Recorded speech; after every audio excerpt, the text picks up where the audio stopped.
현재 미국과 중국은 4차 무역 합의를 진행 중이고 우리 시간으로 오늘 밤 양국 정상이 또 통화할 예정이라고 하죠. 그렇습니다. 트럼프 대통령과 시진핑 주석의 틱톡 매각 문제 때문에 관세랑 두 가지 다 논의한 결과가 나올 것 같습니다. 네, 특히 합의 기간 중에 중국은 엔비디아에 대한 반독점법 위반 추가 조사에도 착수한다고 밝혔는데요. 미중 관계는 어찌 될지 용인대 중국학과 박승찬 교수 모시고 이야기 나눠보겠습니다. 안녕하세요. 맞습니다. 네, 교수님 지금 많이 바쁘시죠? 네, 지금은 방송을 많이 해야 되겠어요. 오늘 저희 방송에서 모든 이야기 다 해주시고 가실 거죠? 아니, 시간이 한정되어 있으니까요. 이슈가 너무 많습니다. 그래서 거기 있는 숨은 함의까지 좀 많이 좀 공유드리고 시청자분들께서 정확하게 지금 흘러가는 이 흐름과 정세를 이해하시고 또 투자하실 때 도움이 되셨으면 하는 방향에서 좀 설명을 드려보도록 하겠습니다. 네, 귀 활짝 열고 듣겠습니다. 지금 나오고 있는 미중 무역 협상 관련 내용들 일단은 뭔가 긍정적인 부분들이 더 많이 부각되는 것 같아. 교수님 어떻게 보고 계세요? 그렇죠. 이게 어떻게 보면 전략적 휴전, 뭐 부분적 적과의 동침, 뭐 이렇게 지금 보시면 될 것 같고 이게 지금 이번에 우리 트럼프 대통령 영국 가 있잖아요. 네. 그다음에 영국 총리와 지금 기자 간담회를 할 때 중국과의 합의에 매우 근접했다 이런 말을 하고 있거든요. 이제 그런 부분에서 좀 착시 현상에 너무 빠지시면 안 된다. 일단은 이게 지금 미국 곧 발표한다라고 하고 일단 오늘 저녁 10시에 지금 통화를 한다라고 하는 거기 때문에 일단 가장 핵심은 이번에 틱톡 이슈가 이제 가장 핵심인 것 같고 무역에 관련된 것은 4차가 아니라 한 달 후에 베센트 장관은 그렇게 이야기했거든요. 한 달 후 정도 무역 협상에 대한 이야기를 하고 하겠다. 그만큼 안 좁혀진다는 이야기예요. 그 안 좁혀지는 배경은 우리가 좀 더 이야기하겠지만 엔비디아나 결국 AI나 반도체가 매우 지금 첨예하게 대립되고 있는 상태가 있기 때문에 일단 해결할 수 있는 왜냐하면 틱톡 이슈가 지금 9월 16일 날 지금 틱톡 매각이 끝난 부분인데 일단 연장을 해놨단 말입니다. 12월 6일 날 행정명 서명을 했죠.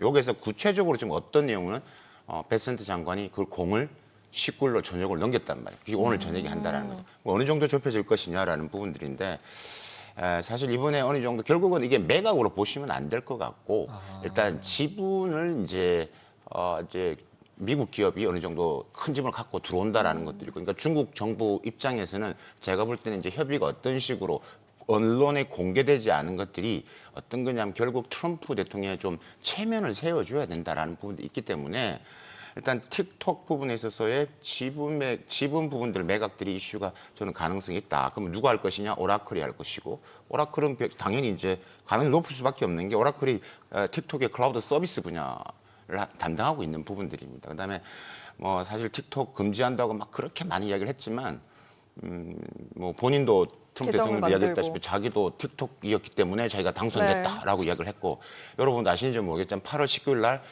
백악관도 개정을 만들었습니다. 미국 인구의 거의 뭐 1억 7천 한 500만 명이 사용하고 있고요. 그 틱톡을 통해서 돈을 벌고 있는 비즈니스를 하고 있는 사람이 750만 명 정도 됩니다. 그러니까 문제입니다. 자 그러면 여러분 잘 보셔야 될 게 이번에 했다고 해서 바로 그러면 틱톡 금지법이 매각이 뭐 될 것이냐 그렇지는 않습니다. 이번에 한다 하더라도 틱톡 금지법을 이미 상하원을 통과된 상태이기 때문에 이게 미 의회 승인을 또 거쳐야 돼요.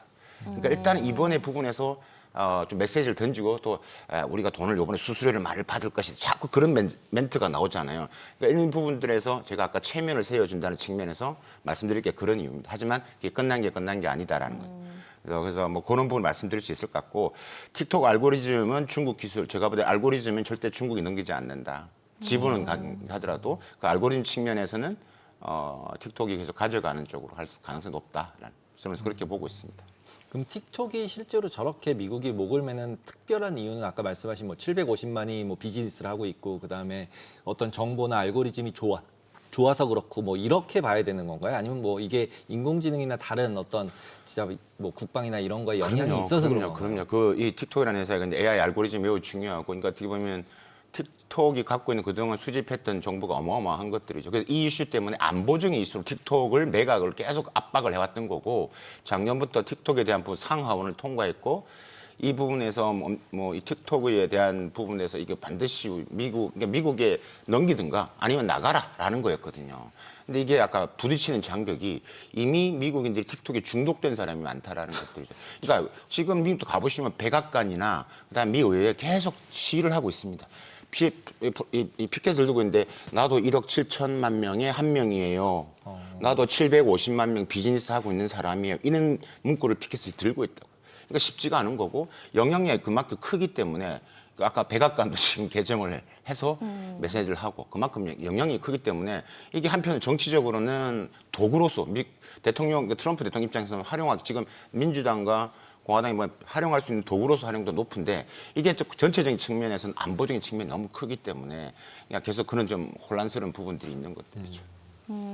네, 틱톡도 틱톡인데 지금 미중 간에 또 다른 가장 중요한 부분은 또 엔비디아인 것 같기도 해요. 지금 뭐 엔비디아 반독점법 위반 조사들 진행되고 있는 이런 상황에서 요 엔비디아 카드는 또 어떤 식으로 활용이 될지 어떻게 예상하고 계세요? 엔비디아 카드는 중국이 지금 하고 있는 거 반독점이죠. 엔비디아면 행가 TSMC도 했단 말입니다. 이거는 이제 지난 13일이죠. 이제 미국이 중국 반도체 23개에서 이제 그 블랙리스트 올렸단 말입니다. 그리고 바로 중국이 이제 엔비디아랑 TSMC의 반독점 조사를 하겠다.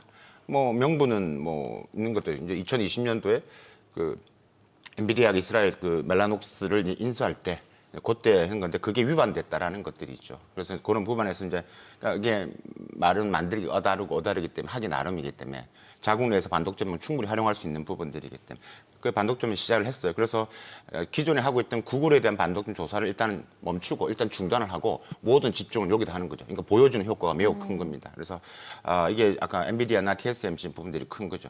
그러니까 여기서 지금 엔비디아 그 주가 영향을 받죠.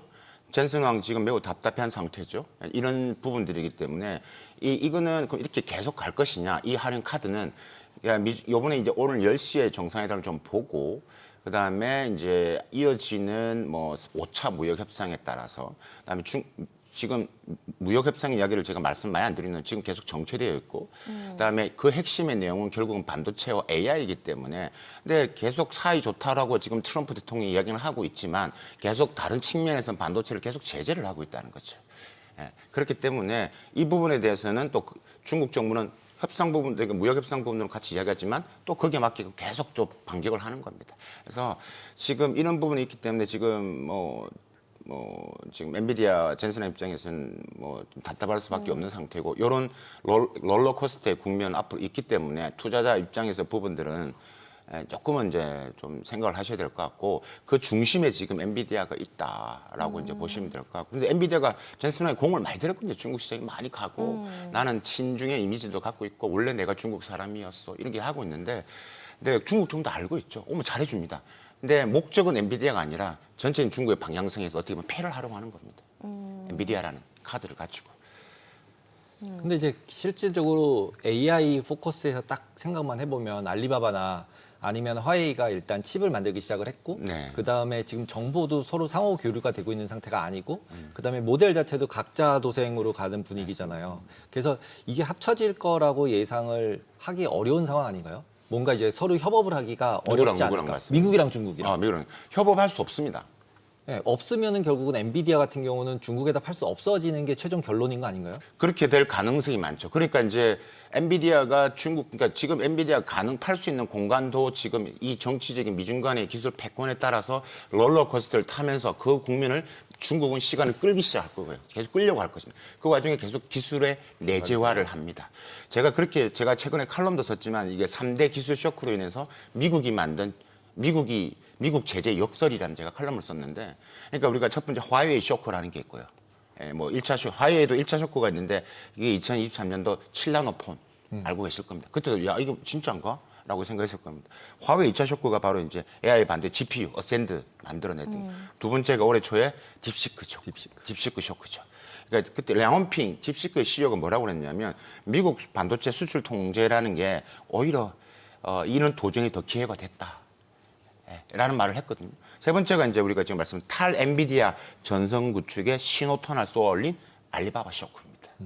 그러니까 이래 돼서 전반적으로 지금 전체 구축을 하고 있는 거고 이런 뭐 AI 지금 생태계를 만들어서 지금 뭐 일단 우리가 지금 이야기는 뭐 탈 엔비디아 지금 알리바바 쇼크 말씀드렸지만 이건 우리가 지금 부분은 중국향으로 추출하는 그 제품 뭐에 해당되는 거기 때문에 H집을 해당되는 거기 때문에 거기에 대해서 대체해서 개발 양산을 하고 이게 지금 엔비디아 같은 경우는 거의 우리가 지금 이야기하는 알리바바의 반도체 설계 자회사가 설계를 하고 그다음에 양산부터 모든 걸 중국 내에서 한다는 거 아니겠습니까? 그러니까 이런 것들이 뭐 비록 H20이지만 그럼 H100이나 A100 같은 경우는 연합하겠다는 겁니다. 연합하겠다는. 예. 그래서 우리가 말한 이것을 단면적으로는 단일한 성능에서는 엔비디아보다 떨어지지만 이것 하나를 묶었을 때 그러니까 우리가 이것을 이야기한다 우리가 클러스터링 한다라고 하죠. 같이 묶으면 성능이 향상될 수 있다는 거예요. 그러니까 시간이 끌면 끌수록 중국은 유리할 수밖에 없습니다. 지금 협상이 5차 협상 또 늘어날 수밖에 중국은 좋을 수밖에 없습니다.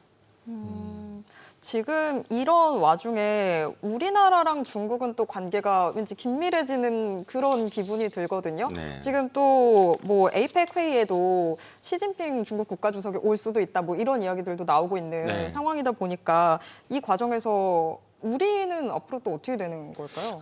지난번 제가 방송에서 올 가능 높다라고 말씀을 드렸던 것 같은데 네. 이번에 이제 조현 외교부 장관이 이제 17일 날 가셨고 3시간 동안 회의를 해서 특파원들 기자간담을 했습니다.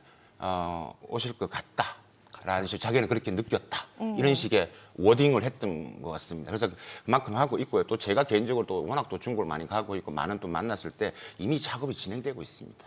만나서 무슨 얘기 할지. 여러 가지 지금 이미 준비하는 기업들 행사가 시진핑 주석만 가지는 않거든요. 그럼 기업들도 같이 간다고요. 그럼 기업들하면 한국 기업들 간에 비즈니스 서밋 이런 것도 하겠죠. 예. 뭐 그런 분 하면 다 이미 그게 돌아가고 있고 준비를 하고 있다는. 근데 대외적으로 지금 공개적으로 발표를 안 하고 있죠. 그건 아직까지 더 지켜보는 겁니다. 우리 정부가 어떻게 하느냐 부분들. 제일 관심사가 이제 그런 분들이죠. 그러니까 뭐 최근에 우리 안미 경중은 아니다. 미국 가셔서 대통령께서 그런 말씀하셨잖아요. 그러니까 등등의 여러 가지 해석을 가지고 생각을 하고 있는 겁니다. 근데 움직이고 있다. 그것을 조현 장관이 이번에 만나서 이야기를 했다라고 말씀드릴 수 있을 것 같고 어떻게 될 것 같냐라고 했다면 한중 관계는 이번에 뭐 그 타임지 시사 부분에서 이재명 대통령께서 인터뷰 하셨잖아요. 거기서 이제 그런 말씀을 하셨던 것 같은데 앞으로 이제 한미 동맹이 또 기반으로 해서 한중 간의 관리를 하겠다라는 분. 만약에 미국이 하자는데 다 따라갔으면 아마 탄핵되었을 것이다. 이런 식의 기사를 제가 말씀을 드리는 겁니다. 네. 그만큼 됐기 때문에 이번에 한 3시간 동안 하는 이야기 동안 많은 이야기가 나눠졌습니다. 한중 간에 뭐 지금 여러 가지 당면 이슈가 많거든요. 그래서 있는데 일단은 중국 입장에서 그럴 겁니다. 외교 입장에서는 지금 한국에 있는 반중 정서가 너무 많다. 그러면 이제 모양새가 안 나온다. 시진핑 주석이 가니까. 그래서 이제 그런 부분에서 지금 우리 대통령께도 말씀했고, 이제 반중 정서 여러 가지 지금 집회하고 있는 것들을 지금 많이 좀 개선하고 좀 있기 때문에 그런 부분에서 좀 변화도 있을 것 같고요. 그다음에 한중일 FTA 부분도 이번에 또 많이 했기 때문에 아마 또 이것도 한중일 FTA도 뭐 급물살을 또 탈 수 있을 것 같기도 하고 특히 이번에는 또 기업분들이 많이 관심을 가진 게 제가 이제 어제부터 계속 연락을 받았던 게 우리 뭐 화장품 기업들, 엔터 기업들 이런 분들이 전화를 계속 주는 거예요. 진짜 이게 되는군요 하고 문화협력. 중국 외교부 워딩을 봤을 때 뭐 여전히 비슷한 멘트를 하고는 있지만 여전히 한국 문화 협력을 확대해 나가겠다라는 멘트가 외교부 대변인이 했기 때문에 뭐 어떤 부분에서 지금 변화가 있고 기대를 많이 하고 있고 관련된 주가들도 아마 좀 반영이 되기 시작할 것으로 저는 보여집니다. 그래서 일단은 뭐 일단 시진핑 주석이 10월 말에 일단은 오게 되면 한중 관계 여러 가지에 좀 하나의 터닝 포인트가 되는 건 맞고 우리 정부도 실용 외교 차원에서 한중 관계를 관리하겠다는 분명히 이야기를 했기 때문에 이번 에이펙의 시진핑 주석의 참가는 한중 관계 새로운 도약 변화의 전환점이 될 것이다라고 말씀드릴 수 있을 것 같고 또 중요한 게 있죠. 트럼프 대통령까지 네. 올까 안 올까? 온다. 지금 뭐 주한 미국 대사 대리는 지금 뭐 가능성이 높다라는 식으로 지금 이야기를 하잖아요. 지금 벌써부터. 그러니까 또 주한 미국 대사가 이제 대리가 했기 때문에 만약에 이제 두 정상이 다 오면 어떻게 보면 13년 만에 이제 미중 정상, 그러니까 2012년도에 해관보 정상회담이 한국에 있을 때 그때 다 왔었거든요. 네. 13년 만에 이제 미국과 중국이 오고, 근데 그때랑 지금은 다르단 말이에요. 그때는 미중 간에 그래도 평안할 때였고, 지금은 전 세계가 주목을 한다는 거죠. 갑자기 한국의 핫플로. 대한민국 경주가 완전히 중심이 돼버릴 수 있고, 물론 정상회담이 한다고 했을 때 제가 볼 땐 경주보다는 다른 지역이 가능성이 높다라고 말씀드릴 수 있을 것 같고 그러면 진짜 할 것이냐 이거는 이제 조율이 필요하고 이제 전망을 좀 해볼 필요가 있는데 지금의 아젠다 조율이 지금 안 된 상태에서는 제가 볼 때는 간단한 인사 정도는 할 수 있는데 우리가 정상회담까 하기에는 지금의 방향성에서는 조금 무리가 따른다라고 저는 보여지고요. 뭐 간단한 전체적으로 악수를 하고 뭐 20-30분 정도의 뭐 서로 간의 협력을 잘 해보자 뭐 이런 식의 전체 그림 정도, 그럴 것 같네요. 그 정도. 우리나라 미국 가서도 성명서 못 냈는데 오셔서 바로 해서 성명서 낼 일은 없는 거죠? 그렇죠. 예. 네. 그럴 일 없습니다. 네, 그러면 이제 아까 전에 FTA 얘기하셨는데 지금 미국 같은 경우는 이제 중국이랑 뭔가 거래를 하면 무조건 페널티를 매기고 있잖아요. 맞습니다. 그러면은 FTA를 한미일이 하면 미국이 가만히 있지 않고 또 관세로 한중일입니다. 한중일이 하면 그러니까 한중일이 하면 미국이 가만히 있을 리가 없잖아요. 중국이랑 거래하는 사람 다 때리고 있는데 관세를 어리 씨 나 빼고 니네들끼리 FTA를 해? 그러면은 또 때릴 수밖에 없고 그러면 우리는 아직 관세 협상 끝나지도 않았고 그러면은 결국 관세로 또 때려 맞을 수 있는 거 아닌가요? 저희 같은 그러니까 경우는? 지금 이게 한중일을 이야기하기 전에 한중일은 사실 오랫동안 한 이야기입니다. 10년이 넘습니다. 사실 개인적으로 저도 한중일에 대한 많은 또 제 참여도 했고 저도 발표도 많이 했지만 이게 서로 입장이 달라서 한국은 한국대로 중국은 중국대로 일본대로 다 다릅니다. 서로 물리는 관계여가지고 경쟁도 많아서 쉽지 않은데 그럼 한중일이 앞으로 이제 FTA 한다 치더라도 협상을 진행한다 치더라도 한중 FTA만 이야기를 해보자고요. 한중 FTA. 한중 FTA도 벌써 지금 10년이 넘었다는 거죠. 그럼 한중 FTA 지금 무관세로 지금 수출하고 있고 수입하고 있는데 지금 말씀하셨다시피 미국이 중국에 무조건 수출하면 뭐 어떻게 관세를 때리고 지금 이렇게 한다는 네. 부분들인데 조금 테크니컬하게 좀 들어가서 기술적으로 좀 보면 일단은 지금 미국의 방향성은 다 지금 AI나 반도체 부분에 핵심이 가 있는 겁니다. 그걸 못 팔게 하는 거고 여전히 자기들도 메이드 인 차이나 없으면 미국도 안 되거든요. 그러니까 무역 협상은 5차 협상은 해야 되는 겁니다.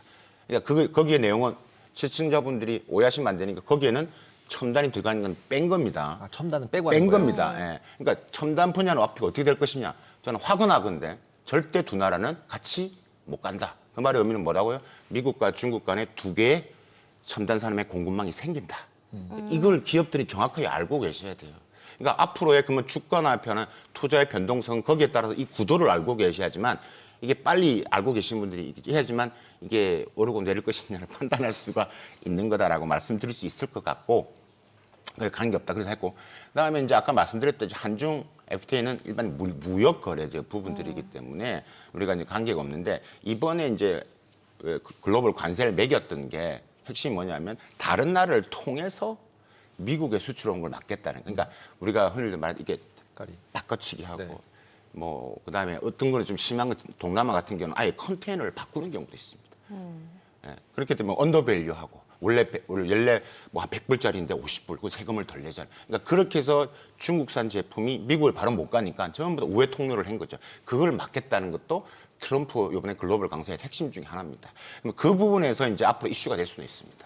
그러니까 우리가 수출하는 부분들은 약간 좀 다른 결에서 보시면 되는 게 맞다. 중국산이 우리를 경유해서 가는 것은 이제 문제 소지가 크다라고 말씀드릴 수 있을 것 같고 질문하셨던 한중 FTA, 한중일 FTA에서는 일반 무역, 그러니까 이제 미국과 별 관계가 없는 부분에서는 조금 다르게 보는 게 맞으실 겁니다. 네. 오늘 말씀 여기까지 들어야 될 것 벌써 같습니다. 끝났나요? 네. 편성을 늘렸어야 되는데.